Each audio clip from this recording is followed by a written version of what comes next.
Hi everyone, this is Neha. Welcome back to the channel. Hope you all are doing great. तो हम लोगों ने start कर रखी है हमारी क्लास 12 इंडियन इकोनॉमिक डेवलपमेंट की एनसीईआरटी सीरीज, जिसमें लगभग सारे चैप्टर्स हम लोग कंप्लीट कर चुके हैं। एक लास्ट चैप्टर हमारा रहता है। कल वाली क्लास के अंदर हम लोगों ने हमारा सेकंड लास्ट चैप्टर करा था, दैट इज एनवायरमेंट। तो एनवायरमेंट तक के सारे चैप्टर्स का proper line by line NCERT explanation मैं आपको करा चुकी हूँ।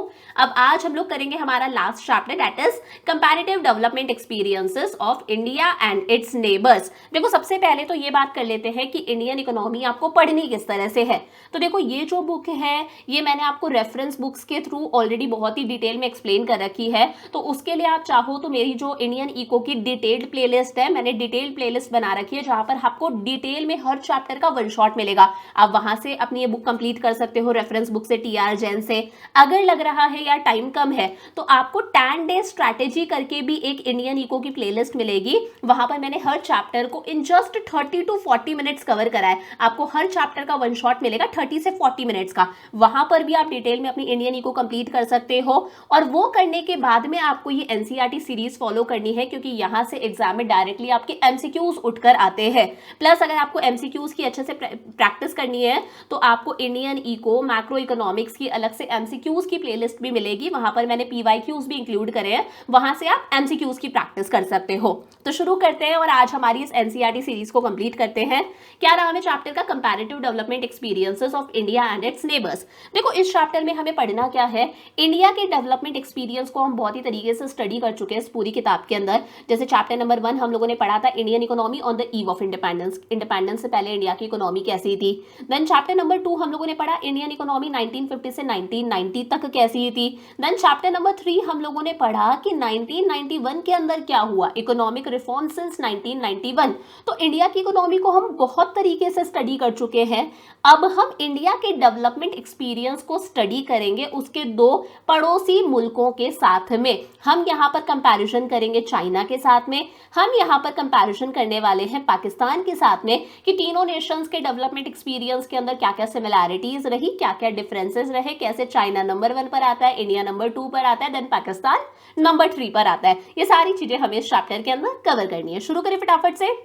देखो, इंट्रोडक्शन की बात करते हैं। ओवर द लास्ट 2 decades और so the economic transformation that is taking place in different countries across the world, partly because of the process of globalisation, has both short as well as long term implications for each country including India.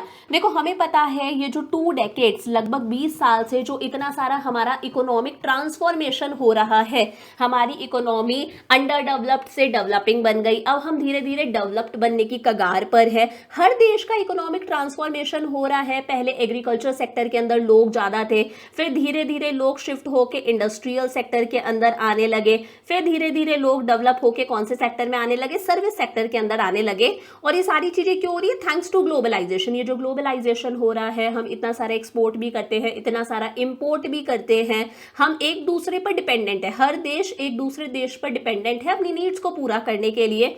तो इन सब चीजों का हर country पर short term impact भी पड़ता है, हर country पर long term impact भी पड़ता है। हमारे ऊपर, इंडिया के ऊपर भी इनका एक अच्छा खासा इंपैक्ट पड़ता है।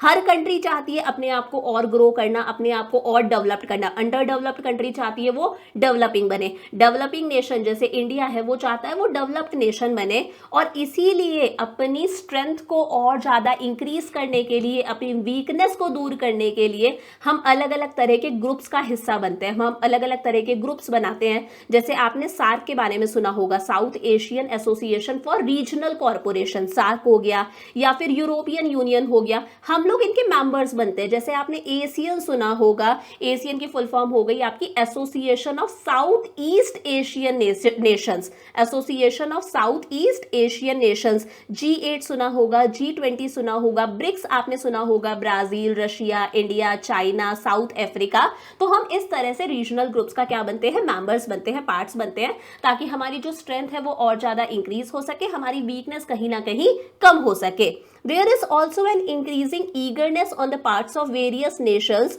to try and understand the developmental processes pursued by their neighboring nations, as it allows them to better comprehend their own strength and weaknesses. देखो हर देश के अंदर एक ईगरनेस होती है, एक जानने की इच्छा होती है कि जो उसके नेबरिंग कंट्रीज है, जैसे हम जानना चाहते हैं कि चाइना की कैसी कैसी डेवलपमेंटल स्ट्रैटेजीज हैं, पाकिस्तान की कैसी कैसी डेवलपमेंटल स्ट्रैटेजीज है, हम जानना चाहते हैं कि हमारी नेबरिंग कंट्रीज कैसा परफॉर्म कर रही है, उनकी क्या क्या डेवलपमेंटल स्ट्रैटेजीज हैं, ताकि हम हमारी स्ट्रेंथ को और ज्यादा इंक्रीज कर सके और कहीं ना कहीं हमारी जो वीकनेस है उस वीकनेस को हम कम कर सके। तो समझ में आ रहा है ये चैप्टर हम पढ़ने क्यों वाले हैं।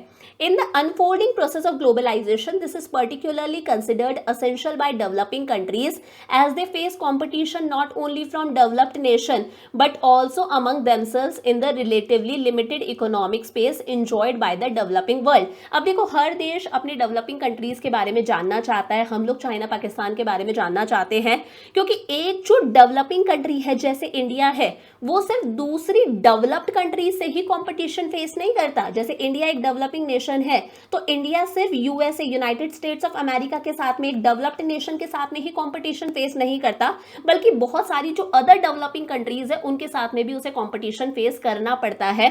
तो बेटर है हम समझें कि दूसरे देशों की क्या स्ट्रैटेजी है, उनकी क्या टेक्निक्स है। An understanding of the other economies in neighborhood is also required, as all major common economic activities in the region impinge on overall human development in the shared environment. देखो हमें दूसरी countries के बारे में जानना इसलिए भी जरूरी है क्योंकि दूसरी कंट्रीज की जो इकोनॉमिक एक्टिविटीज हो रही है, वहां पर जो प्रोडक्शन हो रहा है, कंजम्पशन हो रहा है, एक्सचेंज हो रहा है, जितनी भी इकोनॉमिक एक्टिविटीज हो रही है उसका ह्यूमन डेवलपमेंट पर एक अच्छा खासा इम्पैक्ट पड़ता है, हमारे लिविंग स्टैंडर्ड, हमारे स्टैंडर्ड ऑफ लिविंग पर एक अच्छा खासा इम्पैक्ट पड़ता है। In this chapter we will compare the developmental strategies pursued by India and the largest two of its neighbouring countries. इस चैप्टर में हम इंडिया के डेवलपमेंट एक्सपीरियंस को स्टडी करेंगे और कंपेयर करेंगे हमारे दो नेबरिंग कंट्रीज के साथ में, जैसे मैंने ऊपर भी बताया था पाकिस्तान और चाइना के साथ में, कि हमारे बीच में क्या क्या सिमिलैरिटीज रही हैं, क्या क्या डिफरेंसेस रहे हैं। इंडिया आप जानते हो वर्ल्ड की सबसे बिगेस्ट डेमोक्रेसी है। चाइना के अंदर आपको पता है कमांड इकोनॉमी की वहां पर सरकार की ही चलती है, पूरी की पूरी ओनरशिप सरकार की है, गवर्नमेंट सारी चीजें डिसाइड करती है।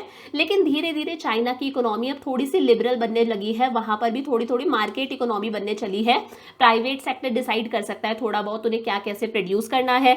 और पाकिस्तान के अंदर मोस्ट ऑफ द टाइम लगभग जो है वो मिलिट्री का कंट्रोल रहा है, मिलिटरिस्ट पॉलिटिकल पावर पाकिस्तान के अंदर रहा है। तो अब हम मोटा मोटा तीनों को कंपेयर करेंगे। तो देखो सबसे पहले मैं आपको एक स्नैपशॉट दे रही हूँ, स्नैपशॉट का मतलब है मैं आपको एक ओवरव्यू दे रही हूँ तीनों चैप्टर्स का। तो देखो सिमिलैरिटी की अगर बात करें, हमें पता है इंडिया और पाकिस्तान इंडिपेंडेंट नेशंस कब बने थे, हम ब्रिटिशर्स से आजाद कब हुए, 1947 के अंदर। तो इंडिया और पाकिस्तान इंडिपेंडेंट नेशंस बन गए 1947 के अंदर, पहला डेटा याद हो गया। पीपल्स रिपब्लिक ऑफ चाइना, जैसे रिपब्लिक ऑफ इंडिया बोलते हैं, People's Republic of China, China कब स्टैब्लिश हुआ, हमसे 2 साल बाद में 1949 के अंदर। कब स्टैब्लिश हुआ, 1949 के अंदर। तो पहली सिमिलैरिटी हो गई कि हम तीनों देश लगभग सेम साथ साथ में फॉर्म हुए हैं। अब देखो तीनों कंट्रीज ने अपने डेवलपमेंट के लिए किसका सहारा लिया, प्लानिंग का सहारा लिया। तीनों देशों ने अपने विकास, अपने डेवलपमेंट के लिए किसका सहारा लिया, प्लानिंग का सहारा लिया। जैसे इंडिया का फर्स्ट 5 ईयर प्लान कब आया, हम सब जानते हैं 1951 के अंदर आया, और 5 साल का प्लान था तो इसका ड्यूरेशन हुआ 1951 से लेकर 1956 तक हमारा फर्स्ट 5 ईयर प्लान आया। हमसे 2 साल बाद में चाइना का फर्स्ट 5 ईयर प्लान आया, डेट इज 1953 के अंदर, ये डेट्स आपको याद रखनी है। और चाइना से भी 3 साल बाद में आया पाकिस्तान का first 5 year plan, date is 1956 के अंदर, जिसे हम आज की डेट में बोलते हैं मीडियम टर्म डेवलपमेंट प्लान। क्या कहते हैं, मीडियम टर्म डेवलपमेंट प्लान। तो हमारा फर्स्ट 5 ईयर प्लान आया 1951 के अंदर, हमसे 2 साल बाद में 1953 के अंदर आया चाइना का फर्स्ट 5 ईयर प्लान, और उससे भी 3 साल बाद में पाकिस्तान का फर्स्ट 5 ईयर प्लान आया 1956 के अंदर, जिसे हम बोलते हैं मीडियम टर्म डेवलपमेंट प्लान। तो ये दूसरी सिमिलैरिटी हो गई कि तीनों कंट्रीज ने प्लानिंग का सहारा लिया। और इंडिया और पाकिस्तान के अंदर एक सिमिलैरिटीज और है कि दोनों ही कंट्रीज ने पब्लिक पब्लिक सेक्टर को मेन रोल दिया, दोनों कंट्रीज ने पब्लिक सेक्टर यानी कि सरकार को मेन रोल दिया कि मेन रोल कंट्री के डेवलपमेंट में किसका होगा, पब्लिक सेक्टर का, सरकार का होगा। प्राइमरी रोल किसका होगा, सरकार का होगा।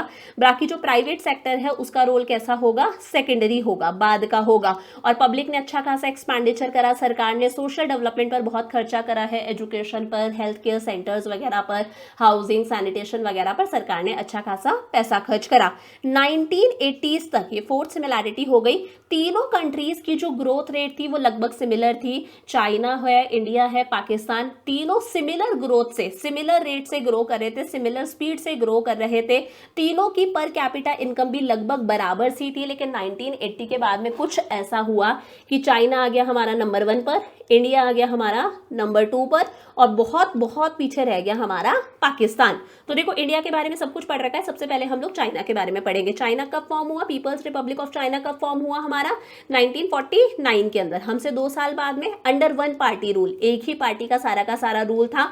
और इस पार्टी ने क्या करा, जितने भी लैंड थे, जितने भी एंटरप्राइजेस थे, सब अपने अंडर ले लिए। सब कुछ किसके अंडर हो गया, सरकार के अंडर हो गया, गवर्नमेंट कंट्रोल हो गया। मतलब किस तरह की इकोनॉमी यहां पर बनी, कमांड इकोनॉमी बनी कि जितने भी लैंड थे, जितने भी एंटरप्राइजेस थे, सबको सरकार ने अपने अंडर ले लिया।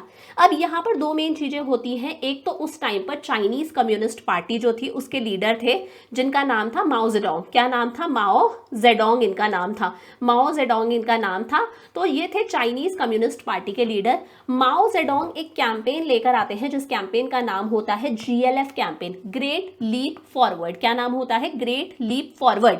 ये कैंपेन लेकर आते हैं कब, ये 1958 के अंदर। और इस कैंपेन में माओ जेडोंग कहते हैं कि भाई हमें चाइना का डेवलपमेंट करना है, हमें चाइना के अंदर वाइड स्प्रेड इंडस्ट्रियलाइजेशन करना है, हमें चाइना के अंदर बहुत सारी इंडस्ट्रीज खोलनी है। और यहाँ पर लोगों को बोला गया कि आप अपने घर के बैकयार्ड में, आपके घर का जो पीछे वाला हिस्सा है उस हिस्से के अंदर बहुत सारी इंडस्ट्रीज खोलो, भट्टी जला के आप लोहा बनाओ, लोहे से स्टील वगैरह बनाओ। तो ये कैंपेन लेकर आए GLF कैंपेन, जिसमें ये बोलते हैं कि हमें चाइना के अंदर अच्छा खासा इंडस्ट्रियलाइजेशन करना है। लोगों को फोर्स करा गया कि आप अपने घर के बैकयार्ड में इंडस्ट्रीज एस्टैब्लिश करो, इस तरह से अर्बन एरियाज का डेवलपमेंट हो।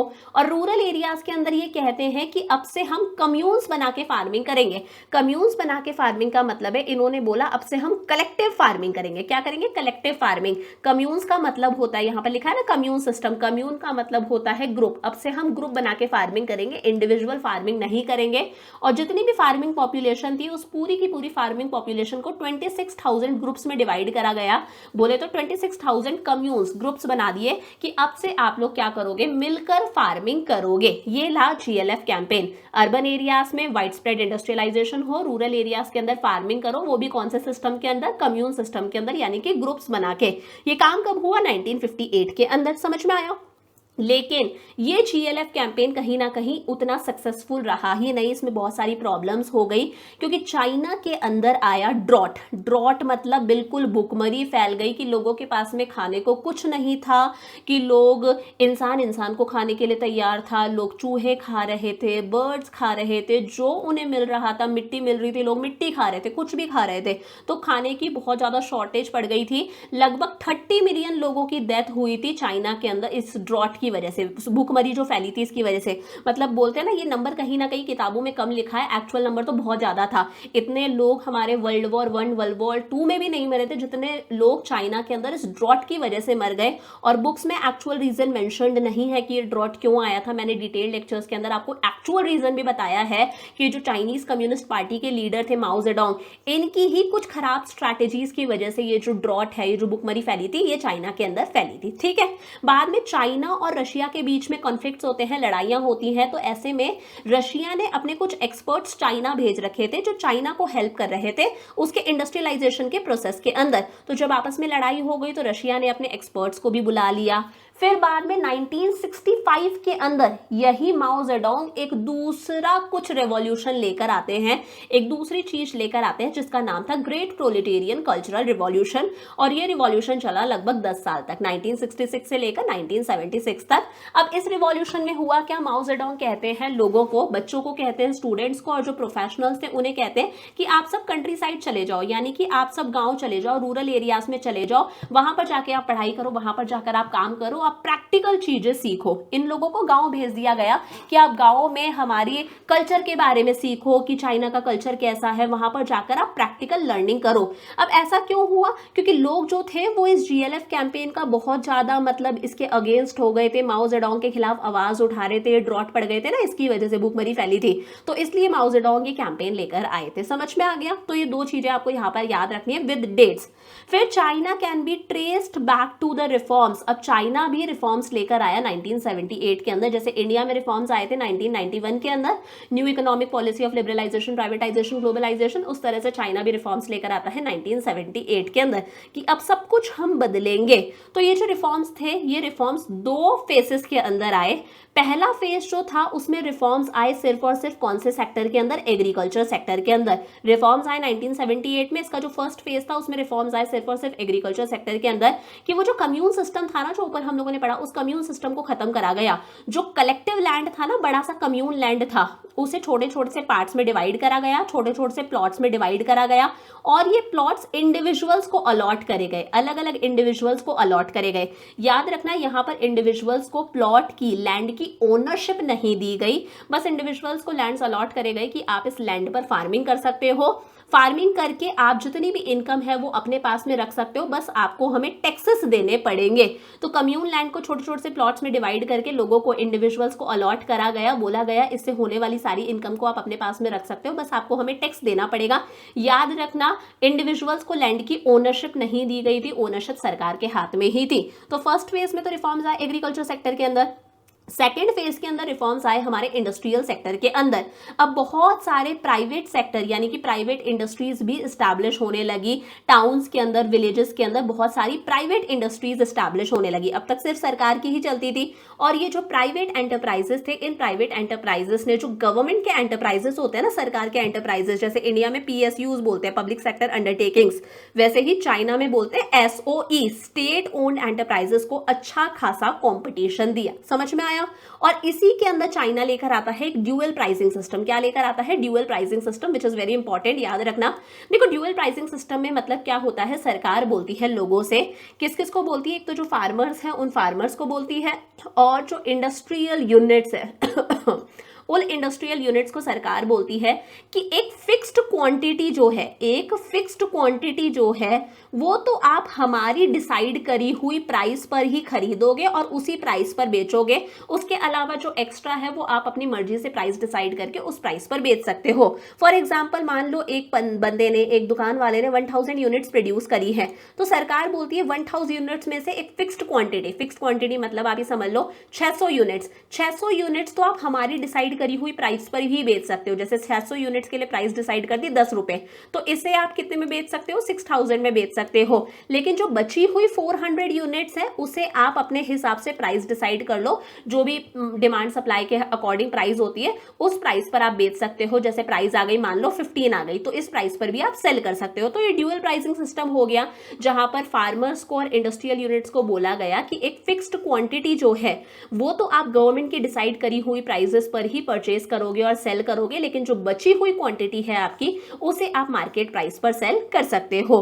बाद में चाइना ने स्पेशल इकोनॉमिक जोन्स भी सेटअप करे, जिसे हम सेज बोलते हैं। इंडिया में भी है ना special economic zones, remote areas होते हैं। सरकार बोलती है अगर आप सेज के अंदर इंडस्ट्री खोलोगे ना तो सरकार आपको अलग अलग तरह के बेनिफिट्स देगी। अगर आप सेज में इंडस्ट्री खोल रहे हो तो पहली बात आपको टैक्स कंसेशन मिल जाएगा, आपको 5 साल तक 8 साल तक टैक्स देना नहीं पड़ेगा। प्लस आपको जो पावर सप्लाई हो रही है वो भी कंसेशनल रेट्स पर होगी, आपका बिजली का बिल भी कम आएगा। तो इन रिमोट एरियाज में इंडस्ट्रीज एस्टैब्लिश हो, उसे एनकरेज करने के लिए वहां पर स्पेशल इकोनॉमिक जोन्स बनाए गए, वहां पर बिजनेस सेटअप हुए और उसके थ्रू कंट्री में बहुत सारे फॉरेन इन्वेस्टर्स आए, बाहर के लोगों ने उनके अंदर पैसा लगाना स्टार्ट करा। ये हो गया चाइना के बारे में, समझ में आ गया।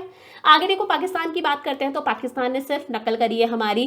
पाकिस्तान की जितनी भी डेवलपमेंटल स्ट्रैटेजीज है वो सिर्फ और सिर्फ इंडिया से सिमिलर है। जैसे इंडिया ने मिक्स्ड इकोनॉमी अपनाई, जहां पर प्राइवेट सेक्टर भी होता है, पब्लिक सेक्टर भी होता है, सेम ऐसे ही पाकिस्तान ने भी कैस्ट इकोनॉमी अपनाई, एक मिक्स्ड इकोनॉमी अपनाई, जहां पर पब्लिक सेक्टर और प्राइवेट सेक्टर दोनों एग्जिस्ट करते हैं।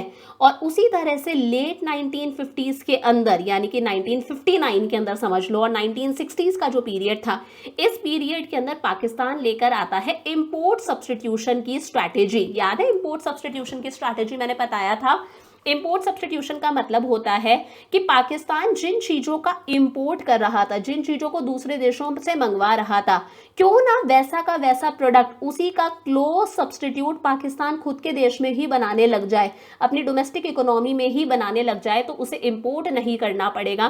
क्योंकि जब हम इंपोर्ट करते हैं तो हमें पे करना पड़ता है। पे हम किस में करते हैं? यूएस डॉलर में। हमारा फॉरेन करेंसी जाती है, फॉरेक्स रिजर्व्स कम होते हैं। तो पाकिस्तान लेकर आता है इंपोर्ट सब्स्टिट्यूशन की स्ट्रैटेजी कि जिन चीज़ों का हम इंपोर्ट करें, क्यों ना वैसा का वैसा प्रोडक्ट हम हमारे देश में बनाने लग जाए, तो हमें इंपोर्ट नहीं करना पड़ेगा। प्लस पाकिस्तान लेकर आता है टैरिफ प्रोटेक्शन। देखो, इंपोर्ट पर जो हम टैक्स देते हैं उस टैक्स को क्या बोला जाता है? टैरिफ बोला जाता है। क्या बोला जाता है? टैरिफ बोला जाता है। अब अगर इंपोर्ट्स पर टैरिफ ज़्यादा लगेगा तो हमारे इंपोर्ट्स डेफिनेटली क्या हो जाएंगे? महंगे हो जाएंगे। ऐसे में हम इंपोर्ट करना कम कर देंगे। तो पाकिस्तान ने इंपोर्ट्स पर टैक्सेस लगा दिए, यानी कि टैरिफ इंक्रीज कर दिया, अपने आप इंपोर्ट्स कम हो गए। पाकिस्तान डायरेक्टली भी इंपोर्ट को कंट्रोल कर रहा था कि किसी भी पर्टिकुलर कंट्री से हम इतना ही इंपोर्ट कर सकते हैं, इससे ज़्यादा इंपोर्ट नहीं कर सकते। लिमिट्स लगा दी थी, कोटा सेट कर दिए थे। तो इस तरह से पाकिस्तान अपनी डोमेस्टिक इंडस्ट्रीज को प्रोटेक्ट कर रहा था फॉरेन कंपटीशन से। ये चीज समझ में आई, जैसे इंडिया ने करा था। फिर वही है, जैसे इंडिया में ग्रीन रिवॉल्यूशन आया, HYV सीड्स को हम यूज कर रहे थे प्रोडक्शन बढ़ाने के लिए, वैसे ही पाकिस्तान में भी ग्रीन रिवॉल्यूशन आया। सरकार ने भी एग्रीकल्चर के अंदर पैसा इन्वेस्ट करा, इंफ्रास्ट्रक्चर वगैरह डेवलप करा, तो उसकी वजह से एग्रीकल्चर प्रोडक्शन इंक्रीज हुआ। एक डेट और यहाँ पर आपको याद रखनी है, 1970s के अंदर पाकिस्तान के अंदर जो कैपिटल गुड्स की इंडस्ट्रीज थी, जहां पर मशीन्स, क्रेन्स वगैरह बनती थी, इलेक्ट्रॉनिक आइटम्स बनते थे बड़े बड़े, उन इंडस्ट्रीज का नेशनलाइजेशन कर लिया, यानी कि ये इंडस्ट्रीज सरकार ने अपने अंडर ले ली। प्राइवेट सेक्टर से ये इंडस्ट्रीज सरकार ने खरीद ली कि अब से सरकार इन इंडस्ट्रीज को चलाएगी। लेकिन बाद में उन लोगों को कहीं ना कहीं थोड़ा सा दिमाग लगाते हैं, उन्हें रियलाइज होता है, तो लेट 1970s के अंदर, 10 साल के बाद में 1979 के अंदर, 1980s के अंदर पाकिस्तान दोबारा से क्या कर देता है? डी नेशनलाइजेशन कर देता है कि वो जो इंडस्ट्रीज जो पाकिस्तान ने, सरकार ने अपने अंडर ली थी, वो दोबारा से वो प्राइवेट सेक्टर को दे देता है। वहां पर भी क्या आता है? प्राइवेटाइजेशन आता है, जैसे इंडिया में आया था। Pakistan also received financial support from western Nations. Pakistan को हमेशा से जो वेस्टर्न कंट्रीज हैं वहां से फाइनेंशियल सपोर्ट मिला है। Plus remittances from continuously increasing outflow of emigrants to the Middle East. Pakistan के लोग जो हैं वो मिडिल ईस्ट चले जाते हैं, बहुत सारे लोग काम करने के लिए, जैसे हमारा यूनाइटेड अरब एमिरेट्स हो गया, UAE हो गया हमारा, या फिर इराक, ईरान वगैरह मिडिल ईस्ट कंट्रीज चले जाते हैं। वहां जाके वो पैसा कमाते हैं, तो वो लोग अपनी फैमिली को पैसा भेजते हैं, नहीं भेजते हैं, तो उसे हम बोलते हैं रेमिटांसेस फ्रॉम अब्रॉड। इस तरह से पाकिस्तान के पास में पैसा आया है, तो कहीं ना कहीं लोग मिडिल ईस्ट चले गए पैसा कमाने, उसकी वजह से पाकिस्तान की इकोनॉमिक ग्रोथ हुई। सरकार ने भी प्राइवेट सेक्टर को आगे एनकरेज करने के लिए इंसेंटिव्स दिए हैं कि आप इंडस्ट्रीज वगैरह स्टैब्लिश करो, आपको हम सब्सिडी वगैरह देंगे। अब जैसे चाइना में रिफॉर्म्स आए 1978 के अंदर, इंडिया में रिफॉर्म्स आए 1991 के अंदर, पाकिस्तान में रिफॉर्म्स आए 1988 के अंदर, लेकिन जो पाकिस्तान में रिफॉर्म्स आए ना, उसकी वजह से पाकिस्तान की इकोनॉमी बर्बाद हो गई। उसके बाद में पाकिस्तान की इकोनॉमी हमेशा डाउन ही गई है। रिफॉर्म्स का बहुत ही नेगेटिव इंपैक्ट पड़ा है पाकिस्तान की इकोनॉमी के ऊपर। समझ में आ गया? करेक्ट है यहाँ तक? तो चाइना और पाकिस्तान का हम लोगों ने स्टडी कर लिया, इंडिया का हम लोग पूरी बुक के अंदर स्टडी करके आई है। आगे को बात करते हैं हम लोग डेमोग्राफिक इंडिकेटर्स की। देखो, डेमोग्राफिक इंडिकेटर्स की बात करने से पहले हम लोग एक बार ये टेबल स्टडी कर लेते हैं हमारी। इंडिया, चाइना, पाकिस्तान, ये है एस्टिमेटेड पॉपुलेशन, किसकी कितनी पॉपुलेशन है। देखो, ये डेटा हमारा 2019 के अकॉर्डिंग दे रखा है, लेकिन प्रेजेंट में अगर हम बात करें तो हमें पता है सबसे ज़्यादा पॉपुलेशन किसकी है? इंडिया की है। सेकंड नंबर पर चाइना की है, लेकिन इस टेबल में सबसे ज़्यादा पॉपुलेशन चाइना की है, सेकंड नंबर पर इंडिया की है, थर्ड नंबर पर पाकिस्तान की, क्योंकि पाकिस्तान एक छोटा सा नेशन है। ये डेटा पुराना है, आज की डेट में सबसे ज़्यादा पॉपुलेशन इंडिया की है। आप ये सारी चीज़ें ब्रैकेट में लिख कर आ सकते हो, ठीक है ना। करंट डेटा के according India's population is more than China, India exceeds China in population, ठीक है। तो नंबर 1 पर India, then China, then Pakistan. Annual growth of population की, हर साल पॉपुलेशन किसकी ज्यादा इंक्रीज हो रही है? तो देखो, पाकिस्तान की पॉपुलेशन कम है क्योंकि एक छोटा नेशन है, लेकिन पाकिस्तान की पॉपुलेशन बहुत स्पीड से इंक्रीज हो रही है। नंबर 1 पर पाकिस्तान की पॉपुलेशन बहुत स्पीड से इंक्रीज हो रही है, सेकंड नंबर पर इंडिया, थर्ड नंबर पर आता है हमारे पास में चाइना। चाइना की पॉपुलेशन सबसे ज्यादा है, लेकिन अब चाइना की जो पॉपुलेशन है वो बहुत ही धीरे धीरे इंक्रीज हो रही है, क्योंकि चाइना लेकर आ गया था 1 चाइल्ड पॉलिसी कि हर फैमिली में एक ही बच्चा हो सकता है, आप एक ही बच्चा कर सकते हैं, उससे ज्यादा बच्चे नहीं कर सकते। तो वहां की एनुअल ग्रोथ ऑफ पॉपुलेशन सबसे कम है। डेंसिटी का मतलब होता है भीड़। जब हम पॉपुलेशन को एरिया से डिवाइड कर देते हैं कि इस एरिया में कितनी पॉपुलेशन रह रही है, तो हमें मिलती है डेंसिटी यानी कि भीड़। अब देखो चाइना की पॉपुलेशन ज़्यादा है, फिर भी आप देखो चाइना की जो डेंसिटी है वो सबसे कम है, सेकंड नंबर पे है ना। चाइना की डेंसिटी सबसे कम है, भीड़ सबसे कम है, क्योंकि चाइना का ज्योग्राफिकल एरिया बहुत ज़्यादा है, वहाँ पर जो एरिया है वो ज़्यादा है। इंडिया की भीड़ सबसे ज़्यादा है, डेंसिटी सबसे ज़्यादा है, और जब डेंसिटी ज़्यादा होती है तो हमारे जो रिसोर्सेज हैं, पेड़ है, लैंड है, सॉइल है, पानी है, सब पर बहुत ज़्यादा प्रेशर इंक्रीज हो जाता है, लिविंग स्टैंडर्ड डाउन होता है। सेक्स रेशियो का मतलब है कि अगर 1000 मेल्स हैं तो 1000 के मेल्स के कंपैरिजन में कितनी फीमेल्स हैं, तो ये सेक्स रेशियो बायस्ड ही है। आप देख लो 1000 मेल्स हैं तो इंडिया में 924 फीमेल्स, चाइना में 949 फीमेल्स, पाकिस्तान में 943 फीमेल्स। ये बायस्ड है क्योंकि हम मेल चाइल्ड को ज़्यादा प्रेफरेंस देते हैं, फीमेल चाइल्ड्स को कम प्रेफरेंस देते हैं। फीमेल फैटिसाइड, भ्रूण हत्या देखने को मिलता है। Fertility rate on an average एक औरत कितने बच्चों को जन्म दे सकती है, ये पाकिस्तान की सबसे ज़्यादा है, हम लोगों ने यहाँ पे देखा था। पाकिस्तान की पॉपुलेशन बहुत स्पीड से इंक्रीज हो रही है। सेकंड नंबर पर इंडिया, चाइना थर्ड नंबर पर है due to one child policy. Urbanisation मतलब कितने परसेंट लोग अर्बन एरियाज में, शहरों में रहते हैं। नंबर 1 चाइना, 59% लोग अर्बन एरिया शहरों में रहते हैं। नंबर 2 पाकिस्तान, और इस चीज में इंडिया सबसे पीछे रह गया। हमारे 34% लोग ही अर्बन एरियाज में रहते हैं, बाकी लोग कहाँ रहते हैं, रूरल एरियाज में, और किस पर डिपेंडेंट है, एग्रीकल्चर सेक्टर पर डिपेंडेंट है। तो इसी को यहाँ पर एक्सप्लेन करा है। अगर आप ग्लोबल लेवल पर पूरे वर्ल्ड के अंदर 6 व्यक्ति लोगे और उन 6 व्यक्तियों में से हर एक व्यक्ति जो है वो या तो चाइनीज होगा या फिर वो इंडियन होगा, ये बताता है इंडिया और चाइना की पॉपुलेशन कितनी ज़्यादा है। जैसे बोलते हैं ना, भीड़ में अगर पत्थर मारेंगे तो वो इंजीनियर ही निकलेगा, वैसे ही अगर भीड़ में अगर पत्थर मारेंगे तो हर 6 पर्सन में से जो 1 पर्सन है वो क्या निकलेगा, हमारा इंडियन या चाइनीज निकलेगा। The population of Pakistan, Pakistan की पॉपुलेशन बहुत कम है, ये समझ लो चाइना या इंडिया की जो पॉपुलेशन है 100 है, उसका 1/10 निकाल लो। 1/10 कितना आएगा, 100 का 1/10 आएगा 10, वो पाकिस्तान की पॉपुलेशन है, क्योंकि पाकिस्तान एक छोटा सा नेशन है। चाइना का ज्योग्राफिकल एरिया बहुत बड़ा है, तीनों देशों में सबसे बड़ा ज्योग्राफिकल एरिया है, इसीलिए चाइना की डेंसिटी यानी कि चाइना में भीड़ कम है, ये अच्छी बात है, रिसोर्सेज पर प्रेशर नहीं बढ़ रहा। The population growth rate as being the highest in Pakistan, Pakistan की पॉपुलेशन ग्रोथ रेट सबसे ज्यादा है। सेकंड नंबर पर इंडिया, थर्ड नंबर पर चाइना, क्योंकि चाइना जो है वो लेट 1970s के अंदर, लेट 1970s का मतलब होता है 1979 के अंदर, लगभग 1979 के अंदर लेकर आता है one child policy. Sex ratio हम लोगों ने देख लिया, तीनों देशों का बायस्ड है, ये शो करता है कि हम फीमेल चाइल्ड को कम प्रेफरेंस देते हैं as compare to male child. लेकिन चाइना ने अपनी ये जो वन चाइल्ड पॉलिसी है जो चाइना 1979 में लेकर आया, इसे उसने 2016 के अंदर डिसकंटिन्यू कर दिया और वहां पर आ गई 2 चाइल्ड पॉलिसी की। अब आप 2 बच्चे भी कर सकते हो। क्यों करा, क्योंकि वहां पर देखा गया कि भाई एक तो मेल चाइल्ड्स इंक्रीज हो गए, फीमेल चाइल्ड्स कम थी, सेक्स रेशियो कम हो गया, और एल्डरली लोगों का प्रपोर्शन बढ़ता गया, क्योंकि आपने नए बच्चों पर तो रोक लगा दी, हर फैमिली एक ही बच्चा कर सकती है, तो एल्डरली लोगों, बुजुर्गों का प्रपोर्शन बढ़ने लग गया, जो लोग कोई काम नहीं करते, मतलब देश के इकोनॉमिक ग्रोथ में कंट्रीब्यूट नहीं करते, और यंग लोगों का प्रपोर्शन खत्म होने लग गया। This is the reason China इस पॉलिसी को क्या करता है, डिसकंटिन्यू करता है। फर्टिलिटी रेट हमें पता है पाकिस्तान की सबसे ज्यादा है, इंडिया सेकंड नंबर पर, चाइना थर्ड नंबर पर, थैंक्स टू चाइना की वन चाइल्ड पॉलिसी। समझ में आ गया।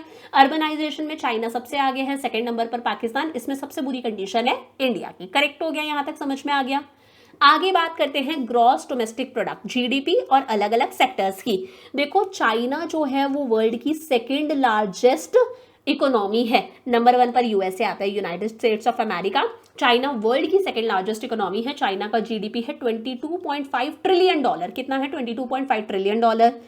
इंडिया का जीडीपी है $9.03 ट्रिलियन और पाकिस्तान का जीडीपी है $0.94 ट्रिलियन। मतलब आप ये समझ लो जो इंडिया का जीडीपी है वो चाइना के जीडीपी का 41% है, चाइना का जो भी जीडीपी है उसका 41% निकाल लो, वो किसका जीडीपी है, इंडिया का जीडीपी है। और इंडिया के जीडीपी का भी आप 11% निकाल लो सिर्फ, वो किसका जीडीपी है, पाकिस्तान का जीडीपी है। मतलब पाकिस्तान सबसे पीछे, चाइना नंबर 1 पर है। When many developed countries were finding it difficult to maintain a growth rate of even 5%, जो बहुत सारे देश अपनी ग्रोथ रेट की हर साल जीडीपी जो इंक्रीज हो रहा है वो ग्रोथ रेट 5% भी मेंटेन नहीं कर पा रहे थे, ऐसे में चाइना की ग्रोथ रेट थी वो डबल डिजिट नंबर था, यानी कि चाइना की ग्रोथ रेट थी 10.3%। तो चाइना सबसे आगे था। 1980 से 1990 के डाटा की हम बात कर रहे हैं, एनुअल ग्रोथ ऑफ जीडीपी है कि हर साल जो जीडीपी है ग्रॉस डोमेस्टिक प्रोडक्ट वो किस रेट से इंक्रीज हो रहा है। चाइना का इंक्रीज हो रहा था 10.3% से, सबसे अच्छा। सेकंड नंबर पर पाकिस्तान था और इंडिया थर्ड नंबर पर सबसे पीछे था। लेकिन अगर हम 2015-17 के डाटा की बात करें तो चाइना की ग्रोथ रेट डिक्रीज हुई है या नहीं हुई है? हुई है। देखो 10.3 से 6.8 आ गया। पाकिस्तान की भी डिक्रीज हुई है, 5.3 पर आ गया। इंडिया की इंक्रीज हुई है, नंबर 1 पर इंडिया है, नंबर 2 पर चाइना है, नंबर 3 पर पाकिस्तान। एकदम उल्टा हो गया। तो पाकिस्तान इंडिया से आगे था पहले, लेकिन अभी के डाटा में सबसे आगे इंडिया उल्टा इंक्रीज हुआ है, चाइना पाकिस्तान क्या हुआ है? डिक्रीज हुआ है। समझ में आ गया?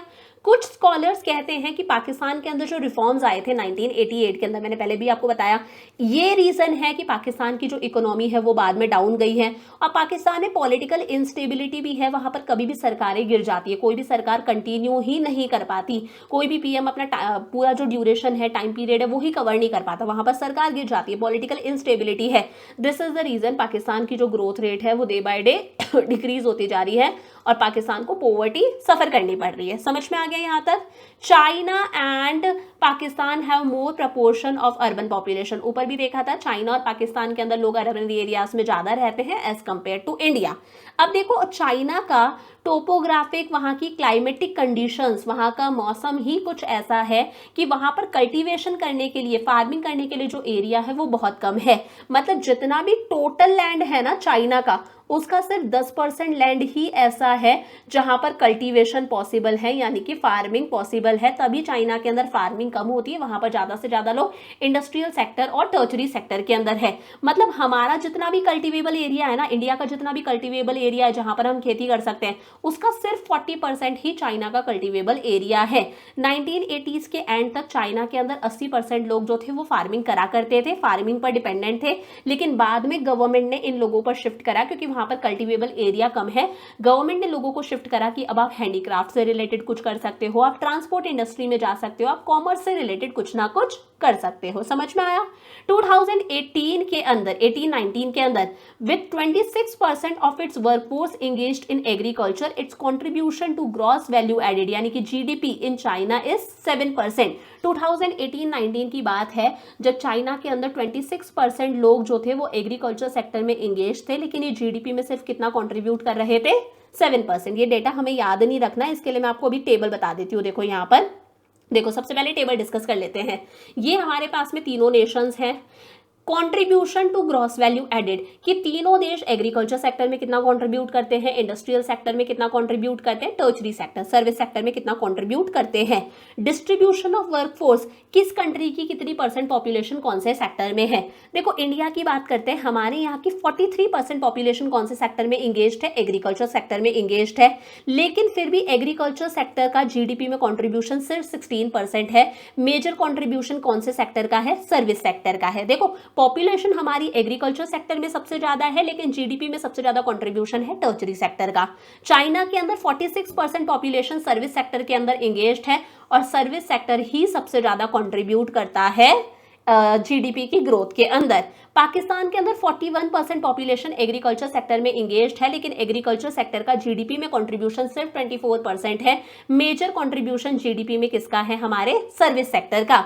तो इंडिया और पाकिस्तान में क्या है, मोस्टली जो पॉपुलेशन है वो कौन से सेक्टर में इंगेज्ड है? एग्रीकल्चर सेक्टर में इंगेज्ड है। लेकिन एग्रीकल्चर सेक्टर का जीडीपी में कंट्रीब्यूशन बहुत कम है।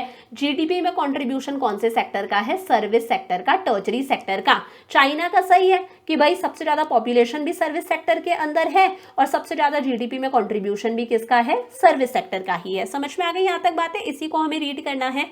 इंडिया और पाकिस्तान दोनों के अंदर एग्रीकल्चर सेक्टर का जीडीपी में कंट्रीब्यूशन इतना है, बहुत कम है। लेकिन यहाँ पर सबसे ज्यादा लोग कौन से सेक्टर में काम करते हैं? एग्रीकल्चर सेक्टर में काम करते हैं।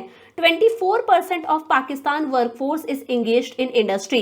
पाकिस्तान के अंदर 24% जो लोग हैं वो इंडस्ट्रियल सेक्टर के अंदर है और ये जीडीपी में कंट्रीब्यूट करते हैं 19%। ये हमें याद नहीं रखना, सिर्फ उसी चीज को इंग्लिश के अंदर बना के लिख रखा है, तो ये आप चाहो तो रीड कर सकते हो। तीनों नेशंस में अगर हम देखें तो सर्विस सेक्टर का सबसे ज्यादा कंट्रीब्यूशन है। आप देख लो जीडीपी के अंदर, इंडिया के अंदर भी सर्विस सेक्टर का सबसे ज्यादा कंट्रीब्यूशन है, चाइना के अंदर भी, पाकिस्तान के अंदर भी। तो सर्विस सेक्टर का सबसे ज्यादा कंट्रीब्यूशन है जीडीपी के अंदर। जीडीपी को ही हम जीवीए बोलते हैं, यानी कि ग्रॉस वैल्यू एडेड, क्या कहते हैं, gross value added. In the normal course of development, देखो जैसे जैसे देश का डेवलपमेंट होता है, लोग सबसे पहले कौन से सेक्टर में होते हैं, एग्रीकल्चर सेक्टर। जैसे जैसे देश का डेवलपमेंट होता है, लोग एग्रीकल्चर सेक्टर से कौन से सेक्टर में शिफ्ट करने लग जाते हैं, इंडस्ट्रियल सेक्टर के अंदर। फिर जब और डेवलपमेंट होता है तो लोग कौन से सेक्टर में शिफ्ट करते हैं, सर्विस सेक्टर के अंदर, टर्शरी सेक्टर के अंदर, जैसा कि चाइना में हुआ। लेकिन इंडिया और पाकिस्तान में कुछ और ही हुआ, हम डायरेक्टली एग्रीकल्चर सेक्टर से कौन से सेक्टर पर शिफ्ट कर गए, सर्विस सेक्टर के ऊपर। आप देख सकते हो हमारे इंडस्ट्रियल सेक्टर का जीडीपी में कंट्रीब्यूशन बहुत कम है। चाइना का देखो फिर भी 41% कंट्रीब्यूट करता है जीडीपी के अंदर, हमारा तो सिर्फ 30%, पाकिस्तान का सिर्फ 19% ही जीडीपी में कंट्रीब्यूशन है। तो हम लोग डायरेक्टली एग्रीकल्चर सेक्टर से कौन से सेक्टर पर शिफ्ट करे हैं, सर्विस सेक्टर पर। इन ऑल द 3 कंट्रीज, तीनों कंट्रीज के अंदर जो सर्विस सेक्टर है वो एक मेजर प्लेयर ऑफ डेवलपमेंट की तरह उभर कर आ रहा है, कि कंट्रीज का जितना भी डेवलपमेंट हो रहा है वो बेसिकली सिर्फ और सिर्फ किसकी वजह से हो रहा है, सर्विस सेक्टर, टर्शरी सेक्टर की वजह से। और ये प्रोस्पेक्टिव एम्प्लॉयर भी है, टर्शरी सेक्टर बहुत सारे लोगों को एम्प्लॉयमेंट अपॉर्चुनिटीज जनरेट करता है। समझ में आया। इन 1980s की बात हो रही है, इंडिया, चाइना, पाकिस्तान के अंदर, इंडिया के अंदर 17%, चाइना के अंदर 12%, पाकिस्तान के अंदर 27% जो लोग थे वो कौन से सेक्टर में थे, सर्विस सेक्टर के अंदर थे। लेकिन 2019 के अंदर देखो, इंडिया में 46% लोग सर्विस सेक्टर में है, इंडिया में 32% लोग सर्विस सेक्टर में, चाइना के अंदर 46% लोग, और पाकिस्तान के अंदर 35% लोग कौन से सेक्टर में है, सर्विस सेक्टर के अंदर है। मतलब धीरे धीरे हम सर्विस सेक्टर के टूवर्ड्स शिफ्ट करते जा रहे हैं। इन द लास्ट 5 डेकेड्स, पिछले 5 डेकेड्स के अंदर, मतलब 50 सालों के अंदर, एग्रीकल्चर सेक्टर, जहां पर हमारी मोस्टली पॉपुलेशन जिस सेक्टर पर डिपेंडेंट है, धीरे धीरे इसका शेयर कम होता जा रहा है, और धीरे धीरे इंडस्ट्रियल सेक्टर का शेयर बढ़ता जा रहा है, सर्विस सेक्टर का शेयर इंक्रीज होता जा रहा है। चाइना में तो लोग इंडस्ट्रियल सेक्टर, सर्विस सेक्टर दोनों पर शिफ्ट करें, इंडिया में डायरेक्टली लोग कौन से सेक्टर पर शिफ्ट कर गए, सर्विस सेक्टर के ऊपर। समझ में आया। For India and Pakistan growth rate has decline, वही लिखा है कि धीरे धीरे एग्रीकल्चर सेक्टर का प्रपोर्शन बढ़ता जा रहा है और हमारे सर्विस सेक्टर का जो प्रपोर्शन है वो इंक्रीज होता जा रहा है। आगे देखो वही चीजें यहाँ पर भी लिखी है। 1980 से 1990 का डेटा है, 2014 से 18 का डेटा है। Trends in output growth in different sector, है ना, डिफरेंट सेक्टर्स की ग्रोथ की बात करी गई है। तो उस टाइम पर देख लो, चाइना के अंदर, अगर हम चाइना की बात करें, एग्रीकल्चर सेक्टर की ग्रोथ ये थी, तब एग्रीकल्चर सेक्टर की ग्रोथ सबसे ज्यादा हो रही थी, ठीक है। और इंडस्ट्रियल सेक्टर यहाँ पर गिवन है, सर्विस सेक्टर यहाँ पर गिवन है, ठीक है। तो इंडिया की अगर हम बात करें तो एग्रीकल्चर सेक्टर की ग्रोथ थी 3.1, जो अभी भी कितनी है, 3.1 ही है। और इंडस्ट्रियल सेक्टर की ग्रोथ थी 7.4, जो कि डिक्रीज होके कितनी हो गई, 6.9। सर्विस सेक्टर की ग्रोथ 6.9 थी, जो कि इंक्रीज होके हो गई है 7.6। मतलब ये बताता है कि हम लोग सर्विस सेक्टर को ज्यादा इंपॉर्टेंस दे रहे हैं। चाइना में एग्रीकल्चर सेक्टर की थी 5.9, जो कि डिक्रीज हो गई है, ठीक है। और इंडस्ट्रियल सेक्टर की 10.8 थी, जो कि डिक्रीज हो गई है। और हमारे सर्विस सेक्टर की ग्रोथ 13.5 से डिक्रीज होकर कितनी हो गई, 7.1। मतलब कहीं ना कहीं चाइना की इकोनॉमी थोड़ा सा डाउन जा रही है, इंडिया की इकोनॉमी उभर कर आ रही है। पाकिस्तान में हर जगह आपको डिक्रीज देखने को मिलेगा। एग्रीकल्चर 4, अब 1.7 डिक्रीज हुआ है। 7.7 इंडस्ट्रियल सेक्टर, वो 4.8 हो गया। सर्विस सेक्टर 6.8 से 5 पर आ गया। मतलब पाकिस्तान की इकोनॉमी क्या हो रही है, डाउन जा रही है। Thus China's growth is contributed by the manufacturing and service sector। याद रखना, चाइना की ग्रोथ बेसिकली मैन्युफैक्चरिंग यानी कि इंडस्ट्रियल सेक्टर से भी हो रही है और सर्विस सेक्टर से भी हो रही है। लेकिन इंडिया की ग्रोथ सिर्फ और सिर्फ मोस्टली कौन से सेक्टर की वजह से हो रही है, सर्विस सेक्टर की वजह से। पाकिस्तान की जो ग्रोथ रेट है वो तीनों सेक्टर्स में क्या हुई है, डिक्रीज हुई है। समझ में आ गया। लास्ट आता है इंडिकेटर्स ऑफ ह्यूमन डेवलपमेंट। ये तो यहाँ पर टेबल देखकर ही समझ में आ जाएगा। ये हमारे पास में ह्यूमन डेवलपमेंट इंडेक्स की रैंकिंग गिवन है। मतलब अलग अलग चीज़ों के बेसिस पर रैंकिंग मिलती है नेशंस को। लाइफ एक्सपेक्टेंसी रेट के बेसिस पर हो गया, पॉवर्टी के बेसिस पर हो गया, मैटरनल मोर्टेलिटी रेट के बेसिस पर हो गया। मदर जब बच्चों को बर्थ देते टाइम पर डेथ हो जाती है, that is maternal mortality rate. Infant mortality rate, कि बच्चा जब तक 1 साल का हुआ है इसके बीच में अगर उस बच्चे की डेथ हो जाती है, that is infant mortality rate. Gross national income, इन सब चीजों के बेसिस पर नेशंस को रैंकिंग मिलती है। तो इस रैंकिंग में सबसे आगे है चाइना 87वें रैंक, सेकंड नंबर पर इंडिया और थर्ड नंबर पर आता है पाकिस्तान। सारे डेटा में आप देखोगे चाइना सबसे आगे है, इंडिया सेकंड नंबर पर है और पाकिस्तान सबसे पीछे है। जैसे लाइफ एक्सपेक्टेंसी की बात कर लो, चाइना की सबसे ज्यादा है 76.9, ठीक है। और मीन ईयर्स ऑफ स्कूलिंग, बच्चे पढ़ाई कर पाते हैं, ये भी चाइना की सबसे ज्यादा है। ग्रॉस नेशनल इनकम, ये भी देखो चाइना की सबसे ज्यादा है, मैंने हाईलाइट कर रखा है। Percentage of people living below poverty line, इतने लोग बिलो पॉवर्टी लाइन रहते हैं, ये चीज देखो चाइना में सबसे कम है, मतलब गरीबी सबसे कम है।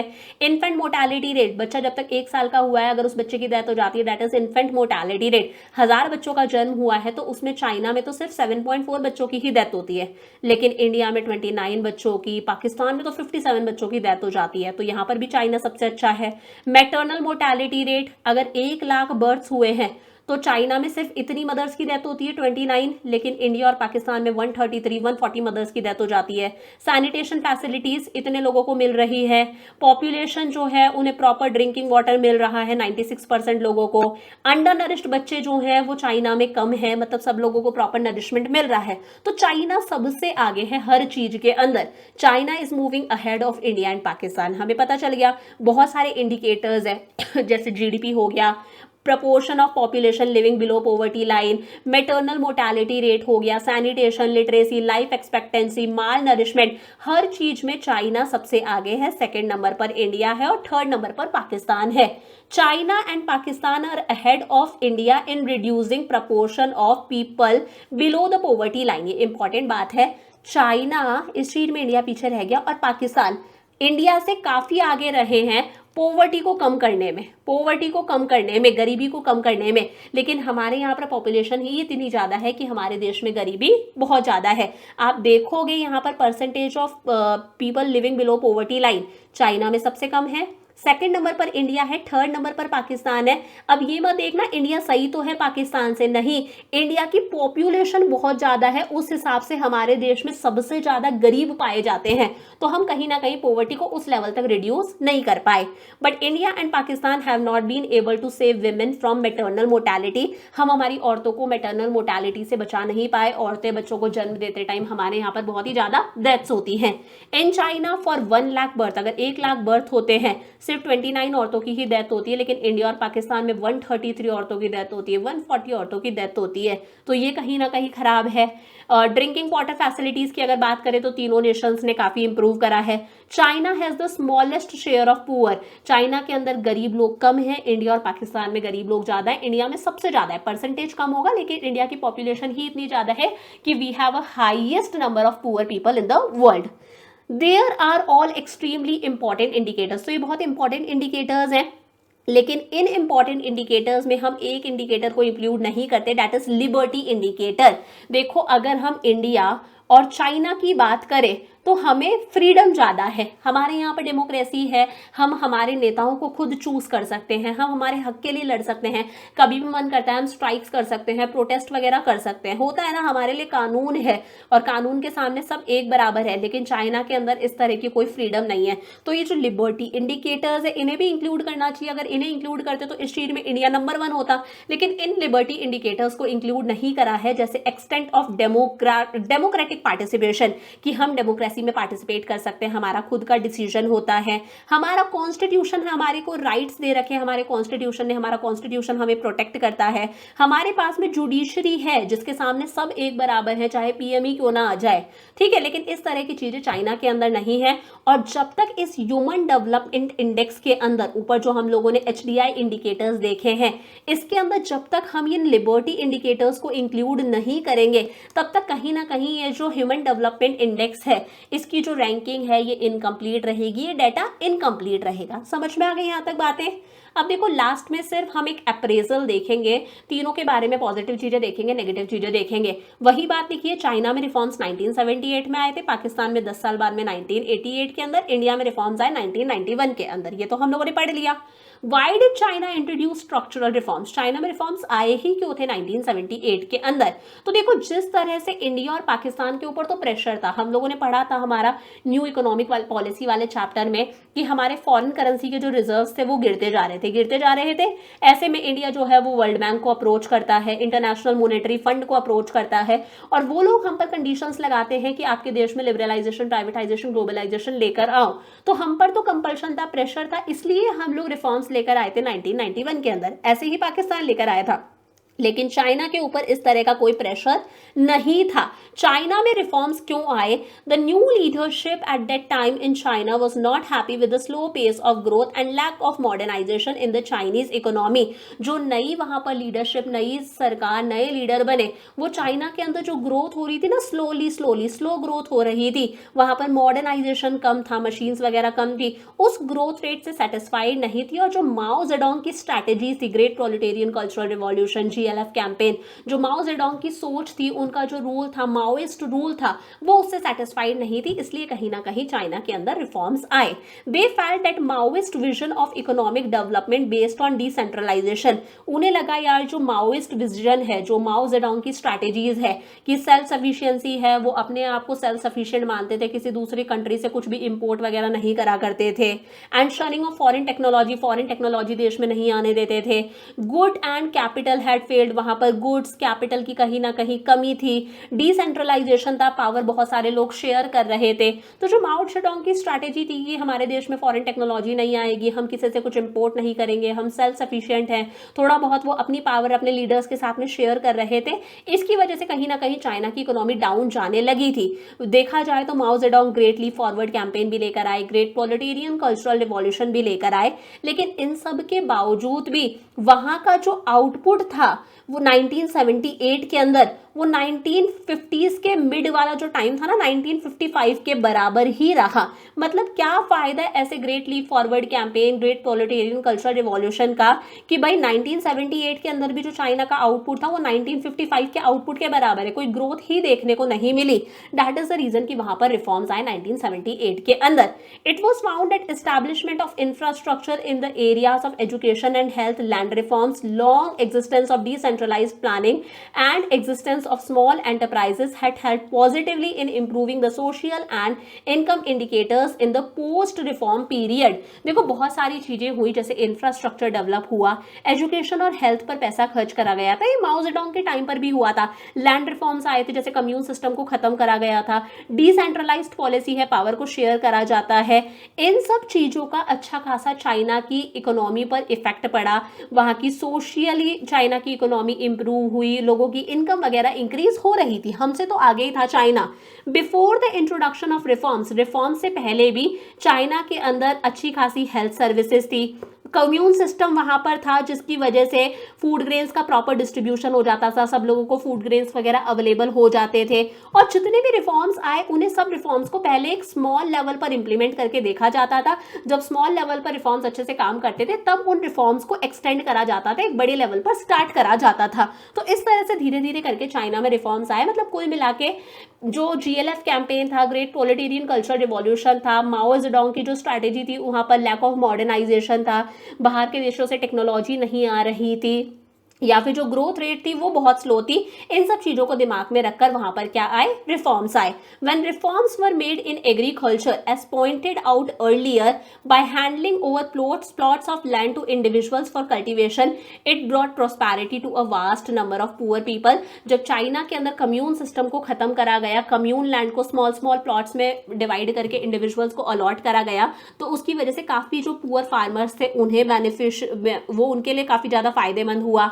Phenomenal growth in rural industries की अच्छी खासी ग्रोथ देखने को मिली, और उसी की वजह से और रिफॉर्म्स भी चाइना के अंदर आए।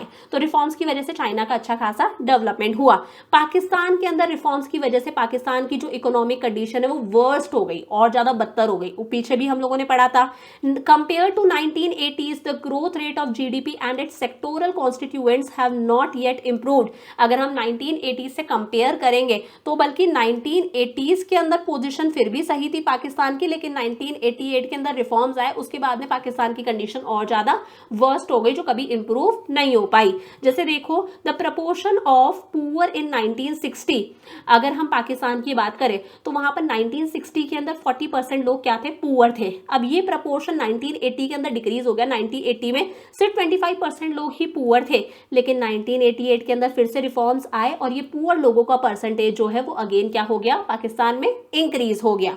अब देखो पाकिस्तान की ग्रोथ रेट डिक्रीज क्यों हो रही है, री एमर्जेंस ऑफ पॉवर्टी, वहां पर गरीबी दोबारा क्यों देखी जा रही है, द रीजन इज दैट वहां पर एग्रीकल्चर सेक्टर के अंदर किसी तरह के इंस्टीट्यूशनल रिफॉर्म्स नहीं आए। जैसे हमारे यहाँ पर एग्रीकल्चर सेक्टर के अंदर आप लोगों ने देखा होगा जमींदारी सिस्टम को खत्म करा गया, इरिगेशन फैसिलिटीज वगैरह डेवलप करी गई। पाकिस्तान के अंदर जो एग्रीकल्चर सेक्टर है वो पूरा का पूरा वल्नरेबल है, मतलब पूरा का पूरा किस पर डिपेंडेंट है, रेनफॉल पर डिपेंडेंट है। बारिश आएगी अच्छा प्रोडक्शन होगा, बारिश नहीं आएगी अच्छा प्रोडक्शन नहीं होगा। अच्छा प्रोडक्शन होगा सामान को एक्सपोर्ट करा जाएगा, अच्छा है इकोनॉमी के लिए। प्रोडक्शन नहीं हो पाएगा, एक्सपोर्ट्स नहीं कर पाएंगे, तो पूरी जो इकोनॉमी है वो वल्नरेबल हो गई है, वॉलेटाइल है, मतलब कभी अच्छा चल रहा है कभी खराब चल रहा है। तो वही है, एग्रीकल्चर सेक्टर के अंदर इंस्टीट्यूशनलाइज नहीं करी गई सारी चीजें, सब कुछ एक अच्छे हार्वेस्ट पर डिपेंड करता है। इकोनॉमी की कंडीशन अच्छी रहेगी अगर खेती अच्छी हुई, अगर खेती अच्छी नहीं हुई तो कहीं ना कहीं इकोनॉमी की कंडीशन खराब हो जाएगी।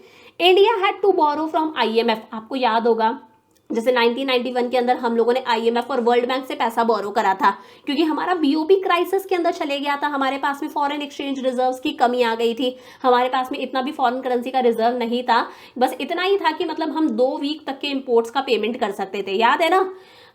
If a country is able to build up its foreign exchange earnings by sustainable export, तो इसी से एक चीज आती है, अगर हम अच्छे से एक्सपोर्ट करते हैं तो हमारे पास में क्या आता है, यूएस डॉलर आता है, फिर हमें चिंता करने की बात नहीं है। लेकिन पाकिस्तान ने कभी एक्सपोर्ट्स पर फोकस ही नहीं करा गया। पाकिस्तान हमेशा रेमिटेंसेस पर डिपेंडेंट रहता है कि दूसरे देशों से कहीं ना कहीं से गिफ्ट्स ग्रांट्स वगैरह दे दे। वहां पर पाकिस्तान के जो लोग मिडिल ईस्ट में काम करते हैं, यूएई, ईरान, इराक वगैरह में, वहां से वो फैमिली को थोड़ा बहुत पैसा भिजवा देते हैं। एग्रीकल्चर सेक्टर वॉलेटाइल है, बारिश आएगी तो एग्रीकल्चर सेक्टर का प्रोडक्शन होगा, नहीं तो नहीं होगा। There were also growing dependence on foreign loans, Pakistan foreign loans पर डिपेंडेंट रहता है, और इतना फॉरेन लोन्स पर डिपेंडेंट है कि पाकिस्तान एक लोन को चुकाने के लिए नया लोन लेता है, मतलब पाकिस्तान की इतनी भी कैपेसिटी नहीं है कि वो लोन्स को रीपे कर सके।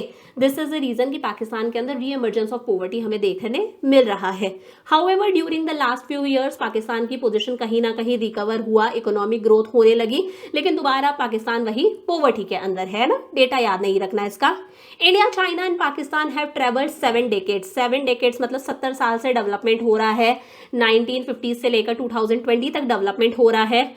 टिल द लेट 1970s तक तो तीनों ही देशों की जो ग्रोथ रेट थी वो बराबर सी थी, तीनों की पर कैपिटा इनकम बराबर सी थी। लेकिन धीरे धीरे India with democratic institutions performed moderately, हम लोगों ने मॉडरेट परफॉर्म करा है, ओके परफॉर्म करा है, ज्यादा अच्छा भी नहीं ज्यादा बुरा भी नहीं, but a majority of its people still depend on agriculture, हमारे मोस्टली लोग आज भी एग्रीकल्चर सेक्टर पर डिपेंडेंट हैं। मतलब कुल मिला के चाइना ने सबसे अच्छा परफॉर्म करा, हम लोगों ने मॉडरेट परफॉर्म करा है, और पाकिस्तान ने सबसे पीछे। India has taken many initiatives, हम लोगों ने हमारे इंफ्रास्ट्रक्चर, हमारे स्टैंडर्ड ऑफ लिविंग को इंप्रूव करने के लिए अच्छे खासे स्टेप्स लिए हैं। Scholars are of the opinion कि पाकिस्तान में पॉलिटिकल इंस्टेबिलिटी है, सरकारें गिर जाती हैं, पाकिस्तान रेमिटेंसेस पर डिपेंडेंट है कि मिडिल ईस्ट से पैसा आ जाएगा, लोन वगैरह पर डिपेंडेंट है, एग्रीकल्चर सेक्टर वहां पर वॉलेटाइल है, रेनफॉल पर डिपेंडेंट है। कहीं ना कहीं ये कारण है कि पाकिस्तान के अंदर दोबारा से गरीबी देखी जा रही है। हमें पता है पाकिस्तान के अंदर दोबारा पॉवर्टी आ चुकी है। चाइना के अंदर पॉलिटिकल फ्रीडम कम है, वहां पर ह्यूमन राइट्स को इतनी इंपॉर्टेंस नहीं दी जाती, हमारे यहाँ पर पॉलिटिकल फ्रीडम ज्यादा है। बट धीरे धीरे चाइना भी मार्केट इकोनॉमी अपना रहा है, वहां पर हमारा पब्लिक सेक्टर तो है ही, लेकिन धीरे धीरे चाइना भी मार्केट सिस्टम अपना रहा है, प्राइवेट सेक्टर भी वहां पर उभरने लगा है। पॉवर्टी को एलिविएट करने पर, खत्म करने पर चाइना ने काफी फोकस करा है। China has used the market mechanism to create additional social and economic opportunities, वही है वहां पर भी मार्केट मैकेनिज्म, यानी कि अब धीरे धीरे जो चीजें हैं वो डिमांड और सप्लाई के हिसाब से डिसाइड करी जाती है, सरकार डिसाइड नहीं करती। स्टिल चाइना के अंदर मोस्टली सारी चीजों पर गवर्नमेंट का ही कंट्रोल है, धीरे धीरे थोड़ा सा वहां पर चीजें लिबरल होने लगी है, फ्रीडम मिलने लगी है। By retaining collective ownership of land सरकार के पास में है, फिर भी इंडिविजुअल्स को अलाउ करा जाता है कि आप उस लैंड पर कल्टीवेशन कर सकते हो, जो इनकम होगी वो आप अपने पास में रख सकते हो, सिर्फ आपको सरकार को टैक्स देना पड़ेगा। China has insured social security in rural areas, लोगों के पास में वहां पर सोशल सिक्योरिटी है कि सफिशिएंट लोगों के पास में अर्निंग्स वगैरह है।